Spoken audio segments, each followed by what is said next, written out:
Ms. Butler? Here. Mr. Hall? Here. Mr. DeHemicourt? Here. Mr. Cunningham? Here. Mr. Himes? Here. So we're going to stand tonight for a moment of silence and followed by the Pledge of Allegiance led by Mr. Camp. Me? Yeah. I'm doing that pledge of allegiance. Okay. Moment of silence and then followed by the pledge. You got it.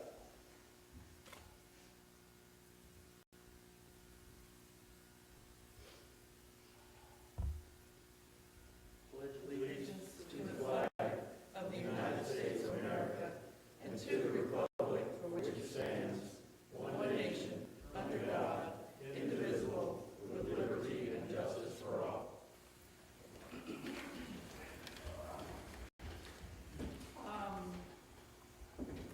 The next thing on the agenda is item 4, and it's the approval of the minutes for the January 11th, 2021 meeting. Do any of the commissioners have any additions, corrections, or deletions? And everything is okay, right, John? So, do I hear a motion to accept the minutes? Motion to accept. Do I hear a second? Second. Second, okay. Roll call? Ms. Butler? Yes. Mr. Hall? Yes. Mr. DeHemicourt? Yes. Mr. Cunningham? Yes. Mr. Himes? Yes. I'd like to remind the commissioners that whenever you speak to ask questions tonight, to be sure to hit the mic because we are on, I don't know, a live stream or something like that. Before we get into the Board of Adjustment cases, I would like to speak for all of the commissioners here tonight to say a great big thank you to Joanne. She has been promoted to the City Council Clerk, and she will be leaving Nikita. That's only like 15 feet, but it's like a big distance in reality. Joanne has been a real boon and an asset and a real cheerleader for us over the years, and so we wish her all the best, even though you only have to go 15 feet to see her. But anyway, thank you for all you've done for the Board of Justice, Joanne. Okay, the first case tonight. Are we having popcorn?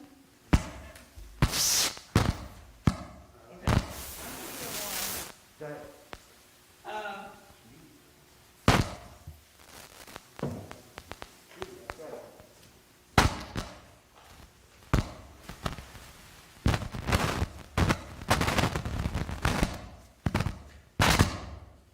Reminds me of the halftime show at the Super Bowl. Are we going to have somebody streaking naked around here? Okay, thanks. Okay, so the first case is 21-01-02, Board of Adjustments. This case was tabled at the January 11th, 2021 meeting. Request reads, a variance request from Appendix B, Comprehensive Zoning Ordinance Part 3, Use District Section 3.8, RSL Single Family Residential Existing Small Lots -3.806. Performance standards for proposed Lot 6A and 6B in conjunction with the proposed subdivision request to re-subdivide Lot 6 into Lot 6A and 6B in Square 15, Division of New Covington, City of Covington, St. Tammany Parish.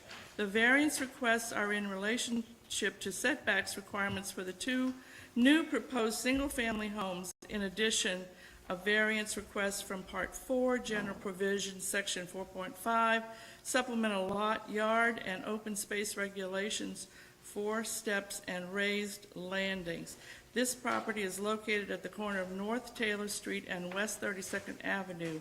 The 3 existing homes are to be demolished. So the petitioner and the first speaker tonight is Byron Burns. Can you come forth and make sure the mic is on and speak your name and address, please? Good evening. Can you hear me okay? It's up to him. Brian Burns, 127 West Ruel Drive in Mandeville. And I'd like to apologize to the board for not being here on time last month, and thank you for tabling our 2 cases. So this case is a single lot where we've done a good bit of work, West 30's Redemption Company on West 32nd Avenue and Taylor. We've currently, in that one block, we've completed 7 houses.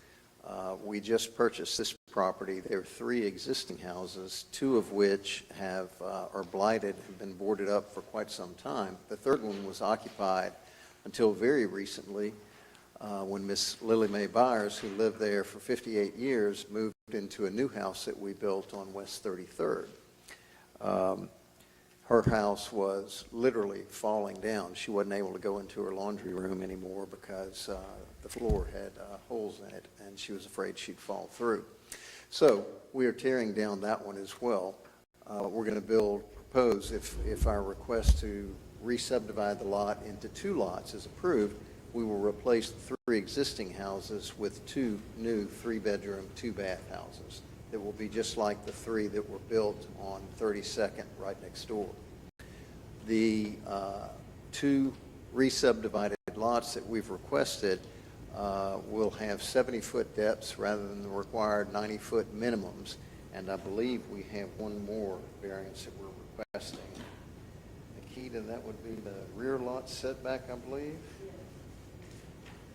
that I think, as proposed, will be 10 feet rather than the minimum 18 feet.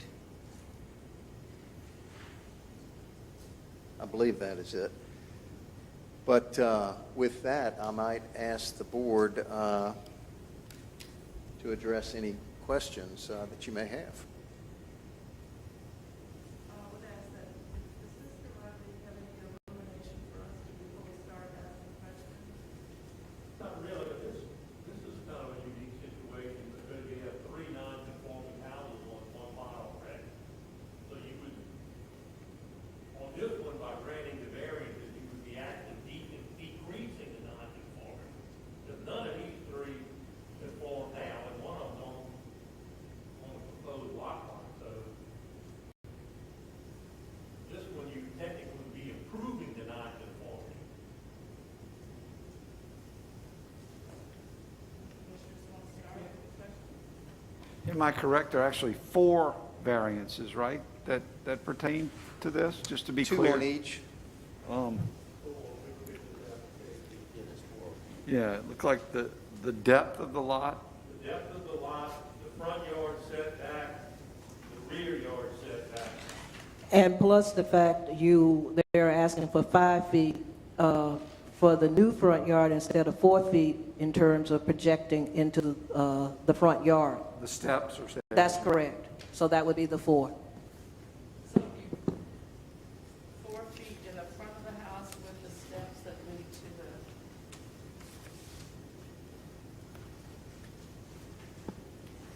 the... There is steps only to project 5 feet. So they're asking to encroach 5 feet instead of the required 4 feet for the steps.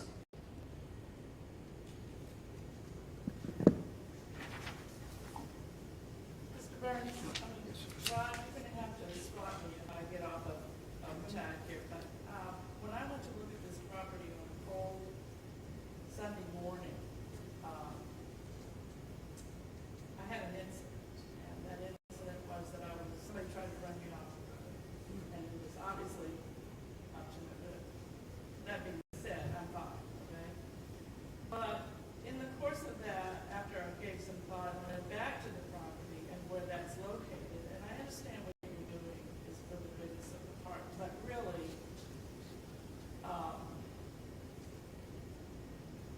I cannot see in this current situation a home for an elderly person or a family with children on these particular lots.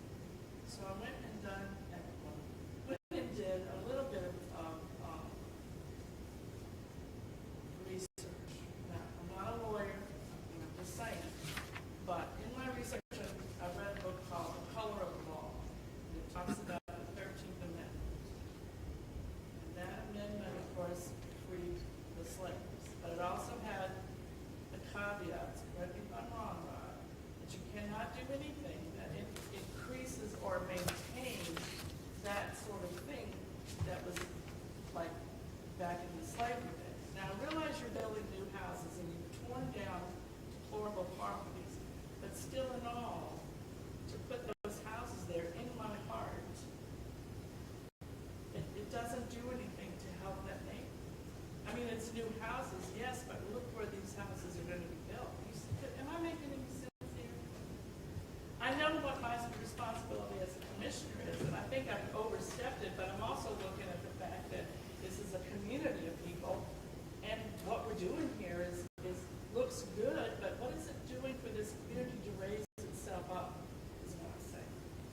I'll try and address that for you.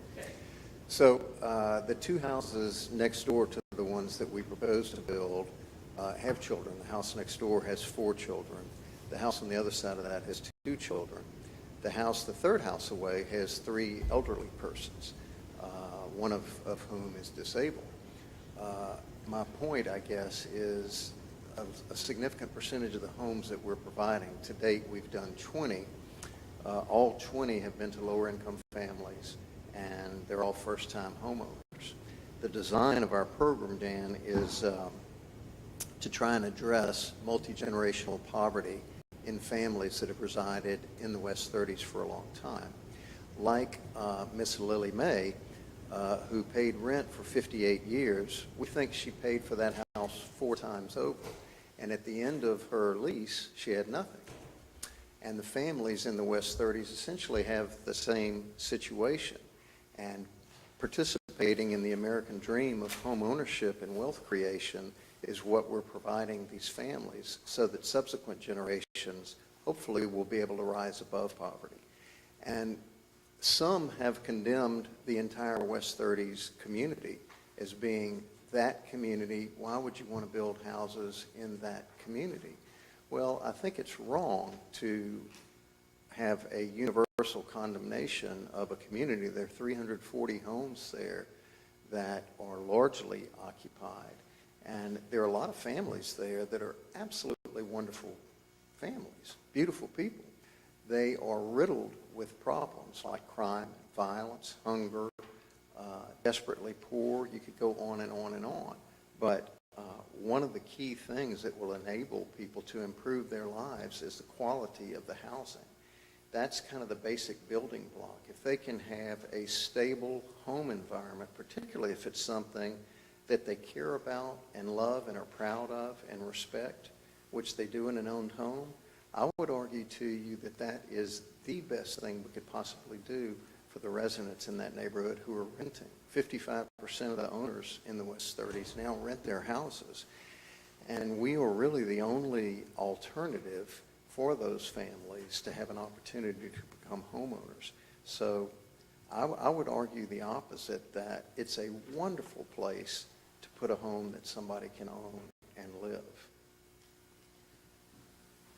Still have a problem with the location, you know, the fact of what goes on the, what is that, Columbia Street that runs in front of the armory? West 33rd, right before it hits Columbia, in front of the 2 convenience stores? Yes, ma'am, I understand. That's where the guy, you know, tried to run me off, so I just don't, it just frightened me, I Sure. can't imagine somebody living there, and how is it in daylight, but that's neither here nor there, I still have a problem with the location, but I digress, so the other commissioners need to speak.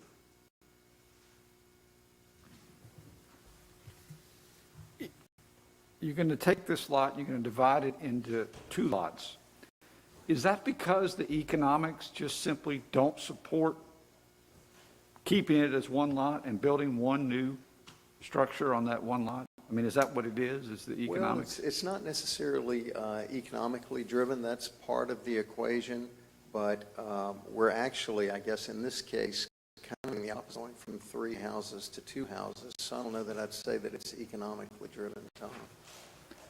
Well, but those 3 houses are not habitable at this particular That's correct. point.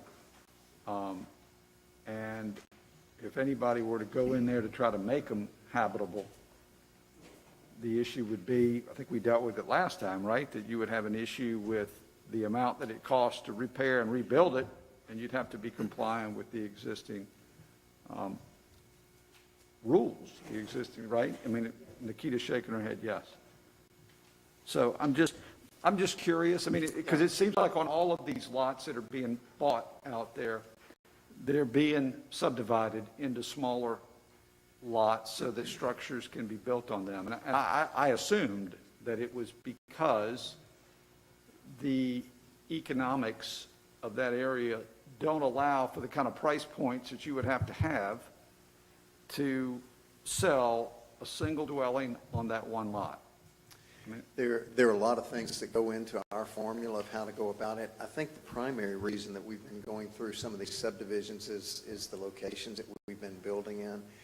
we have intentionally chosen what is effectively, most people would describe it as the worst part of the West 30s. It's got the issue on 33rd with people hanging out all the time and causing disturbances. There have been several shootings there. So this is a really challenging area, and economics is certainly part of the picture. It's not the sole force, but it's part of it. But we have, when we initially started working in the West 30s, our name, Redemption, is part of our name, related to the ability to renovate any structure, regardless of its condition. And we were committed to not tearing down any more houses in the neighborhood because I felt like the neighborhood was already feeling desolate. There are 300 vacant lots in the neighborhood now. You ride through and it feels empty. I didn't want to have any more torn down houses. So we renovated a couple of older structures that cost us more to renovate than it would have cost to tear them down and build new structures. So we revised our approach so that now we're committed to not tearing down a structure unless we replace it with a new one. And that's what we're doing here.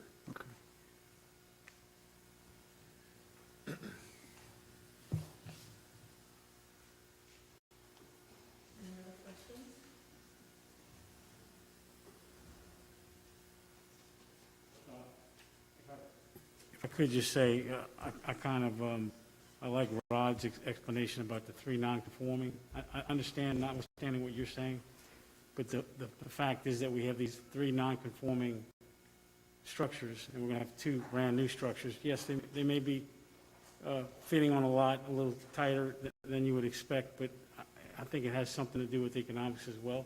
I mean, if I was trying to make this work, I think it's an improvement to the site. I feel like overall it is.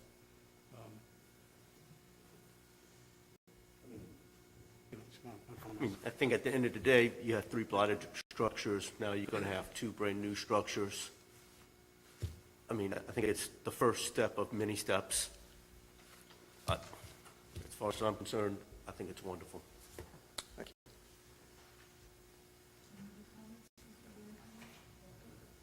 Here's somebody want to formulate a motion. I'll make a motion to approve the requested variances. Okay. And if a second, did you get the second, Joe? Yeah. Roll call? Ms. Butler, No. Mr. Huball, Yes. Mr. Hemicourt, Yes. Mr. Cunningham, Yes. Mr. Hahn. No. All right, we're gonna go into case number 21-01-03, Board of Adjustments. This case was tabled on January the 11th, 2021 meeting. Request is a variance request from Appendix B, Comprehensive Zoning Ordinance Part 3, Use District Section 3.8, RSL, Single Family Residential Existing Small Lots 3.806, Performance Standards for Proposed Lot 10-A, Lot 10-B, Lot 11A, and Lot 11A-A1. In conjunction with the proposed subdivision request, lots 10 and a half of Lot 11 in Square 15. Division of New Covington, City of Covington, St. Anthony Parish. The variance requests are in relationship to setbacks requirement for 4 new proposed single-family homes. In addition, a variance request from Part 4, General Provision, Section 4.5, supplemental lot, yard, and open space regulations, 4 steps and raised land. The property is located between West 32nd Avenue, Schultz Drive, Alley, North Fillmore Street, and North Taylor Street. Petitioner is Mr. Burns of West 30's Redemption. Do you want me to introduce myself again? No, you can just elaborate on that. Okay. So this is a tract that is currently 75 feet by 140 feet that we also recently acquired. Prior to this, we acquired a lot and a half on the corner of Fillmore that included, I guess, 12A, excuse me, and half of Lot 11. There were 3 houses on that lot and a half at the time, and the 4th house had previously burned down. This is an area of the neighborhood that historically has had very high density, probably as high as just about anywhere else in the neighborhood. The lot and a half that we acquired, 10 and half of 11, previously had 4 houses existing. They were torn down in the 90-day period prior to our purchase. The slabs remain, but the actual structures have been raised. We are proposing to re-subdivide this into 4 lots, 2 that are 40 feet by 70 feet and 2 that are 35 by 70 feet. On these smaller lots, we will build 1-bedroom, 1-bath houses, 640 square foot houses that are identical to the one that we built on the half of 11A where Miss Lily Mae Myers now lives. The 40-foot by 70-foot proposed lots, we will build 3-bedroom, 2-bath houses, just like the case we just discussed, and the 3 houses on West 32nd. The two larger lots require variances for the depth, 70 feet instead of the minimum of 90 feet, and they also require a variance for the rear yard setback of 10 feet rather than the 18-foot minimum. Those same 2 variances apply to the 2 smaller lots, the 35-foot lots, but there are 2 additional ones for the smaller lots as well. And those are the total square footage of the lot. The 35-foot width drops them below the 2,700 square foot minimum for an RSL lot, 2,456 rather than 2,700. And then in addition to the rear lot setback, which drops from 10 feet to 12 feet rather than the required 18, there's also a front yard setback deviation, 11 feet rather than the required 15 feet. And I believe that is it. 4 variances on the 2 larger lots, 2 on the 2 smaller.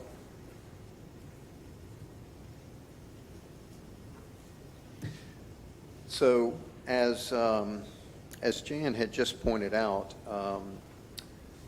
West 33rd has been considered by most people that are familiar with the neighborhood as the toughest part of the West 30s for quite some time. It's been challenged by large numbers of people hanging out in the afternoon, enjoying their favorite beverage. Part of the reason for that is the neighborhood is a very social neighborhood, and most of the houses in the neighborhood are smaller homes. And the thing that's missing from most of the houses is a living area where people can socialize. In a home that might represent an average Covington home that was 3,000 square feet, there's sufficient room to socialize in your home. In the homes in the West 30s, which average 1,100 square feet, that doesn't exist. So people kind of got in the habit of socializing outside. So there's quite a bit of socializing throughout the West 30s, and because the convenience stores are here, this tends to be one of the largest concentrations of people gathering and talking. For the most part, it's peaceful, pleasant conversation, but occasionally, since they're consuming adult beverages, things have happened there. We have seen a change taking place in the portion of the street from Fillmore in front of the 2 houses that we have, one we renovated, one we built. There are no longer crowds hanging out in front of those houses. They have moved down the street. They respect the work that we're doing in the neighborhood, and they respect the folks that live in those houses, although only one of them is occupied currently. And we expect the same thing to happen with the next 2 that we build on West 33rd. What we hope is going to happen ultimately with cooperation with city authorities is to relocate a lot of the people that are socializing to Bogachita Park, which is only a block away and is a much more appropriate place for people to congregate and enjoy socializing. So similar to what is going on in this area we've been renovating is not the right word, but rejuvenating maybe is the right word in the neighborhood, the change is visible on this street. The houses that we've already done on 33rd and 32nd, we've now done 10 houses. By the time we are completed with these houses and others, we will have done 20 houses that are all new or newly renovated in literally the worst part of the neighborhood. So this is, to me, an amazing story of going from worst to first. This is going to be the nicest part from a real estate perspective of the neighborhood.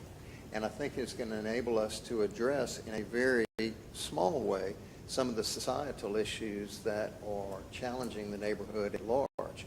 And I think when people see that you can take the worst part of the neighborhood and transform it and fill it with both families and with elderly single people who are living on fixed income and need something that is $450, $500 a night, a month, that is a quality place to live, I think that's the kind of thing that encourages others in the neighborhood to want to be part of it. So with that, let me invite comments or questions. I just have a curious question, Mr. Burns. On the two houses that back up to the alley there, are you planning to put a fence around this? We're going to separate the two properties, the one that fronts Schultz Alley and the one on 33rd, from the commercial property to the south with commercial height fence, an 8-foot fence, because of the nature of the use over there. The decision for individual fencing really comes down to interaction with the ultimate home buyer. We do a very minimal amount of landscaping, and we don't include fencing as part of our value engineering to keep the cost as low as we can so families can get in with as small a cost per month as they can. But we've added fencing previously. We've added landscaping previously. We've done some other things. It's kind of discussed with each individual buyer when they are selecting their home.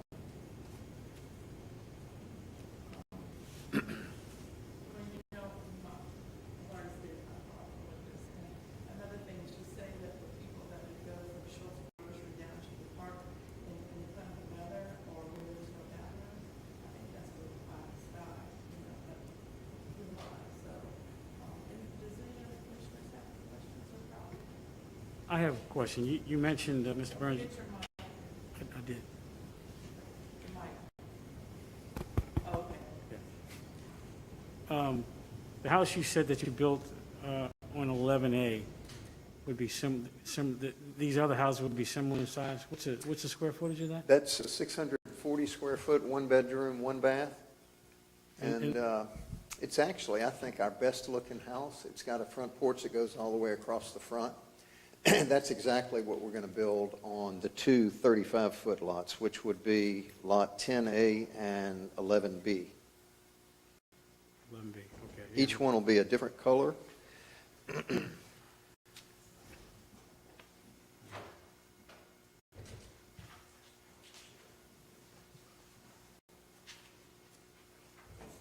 And the 11A1 and the 10B would be slightly larger houses, right? Yes, sir. Those are the 3-bedroom, 2-bath. They're 1,087, I believe. No, 1,070.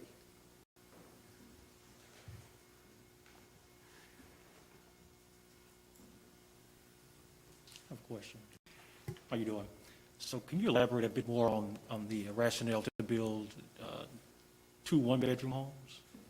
Yeah, it's a little bit unusual. Frankly, I'd never heard of a 1-bedroom home until we started working in the West 30s. But as it turns out, there's actually a pretty good reason for it. 32% of the households in the West 30s are single-person households.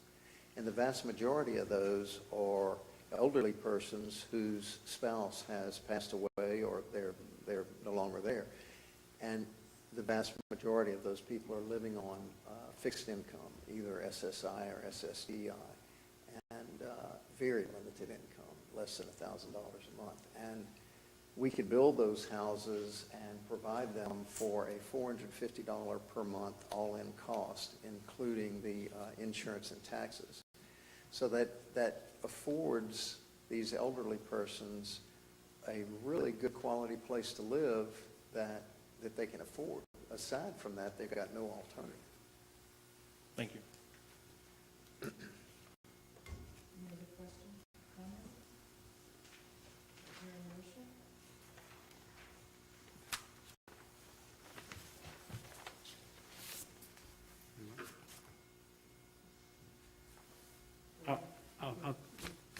Are you going to go, Jan? Go ahead. Whatever, whoever wants to do the motion. I'll make the motion to accept the variances as stated. Is there a second? Roll call? Ms. Butler? Mr. Haval? Yes. Mr. DeHemicourt? Yes. Mr. Cunningham? Yes. Mr. Hines? No. All right, that being said, we'll move on to case number 2102-04, BOA request, a variance request from Appendix B, Comprehensive Zoning, Ordinance Part 6, Covington Sign Regulations, Section 6.105, exempt signs. Number D, a vertical flagpole must be set back from all property boundaries a distance at least equal to the height of the flagpole. The request is an alternate location of a flagpole that is not equal distance to the height of the flagpole from the property line. The distance from the neighboring property lines to the proposed flagpole location is proposed to be 34 feet and 32 feet respectively. This property is Covington Self-Storage, a self-storage development under construction at 1021 Ronald Reagan Highway, and the petitioner is Mr. Jeremy Cox. And there you are. Do you have your mic on? Yes, ma'am. State your name and address, please. Stephen Camp, Okay, sorry. 137 Bode Road, Covington, Louisiana.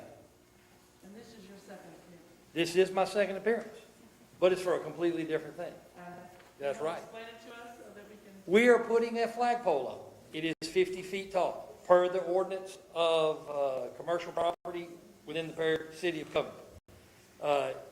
Where it is proposed to be is 32 and 36 feet, 34 and 32 feet respectively off the property line.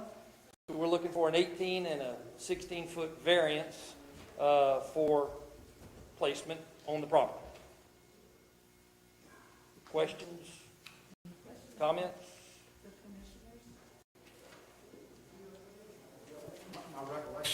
My recollection from last time was that there's no, given the layout of the building, there's no location where it could be placed where it would meet the variance. So- Correct. It would have to be inside the building proper. Okay. So that's the hardship, sir? That is the hardship. Yeah, it'd have to be in the parking lot of the building. Yeah. So give me a little bit of a comparison that you came down on the size of the flag from what did you come down from? It was 100 feet, what we were asking for. Of course, there was a lot of, we didn't want that. We stayed within the guidelines that the city has, so we just acquiesced and said, you know, if the city will let us have 50 feet, we'll stay with 50, we won't ask for anything taller. I just need a little bit of variance on where the placement is, because I'm a little bit tight from where it sits on the property line. Rod, do you have any eliminating things to say, or you good to go? Same discussion as last time. Okay. Any other questions from the commissioners? Have you a motion? Just one other thing, just your neighbor, it was at a, Pharmacy, wasn't it? no, the other, Well, I own the pharmacy, the other one is the Evergreen Tractor. that's his tractor. Yeah. There's no objection for No, your in neighbor? fact, they, yeah. All right. Okay. I'd like to make a motion that we approve this variance for the flag placement. Do I hear a second? I'll second. Roll call, please. Ms. Butler? Yes. Mr. Haval? Yes. Mr. DeHemicourt? Yes. Mr. Cunningham? Yes. Mr. Hines? Yes. Thank you all very much, and thank you for letting me say the pledge. When do you think it'll be up, just out of curiosity? Summertime. Well, End of May. All right. Thank y'all. Is there any other business, Ms. Bagby? No other business. You will have a meeting. Next meeting schedule is March the 15th, 2021, and there will be 4 cases on your agenda. So, What one is that? in March, we have 4 days. Well, what's the date again? March 15th is the next meeting date. So ethics, you want to talk about ethics? I was trying not to give that speech, but as you all know, it is 2021, so please try to complete your ethics training. Thank you very much. There's a new deadline, right? Isn't it like mid, The new deadline is by the end of this month, end of, end of February. oh, thanks for a reminder.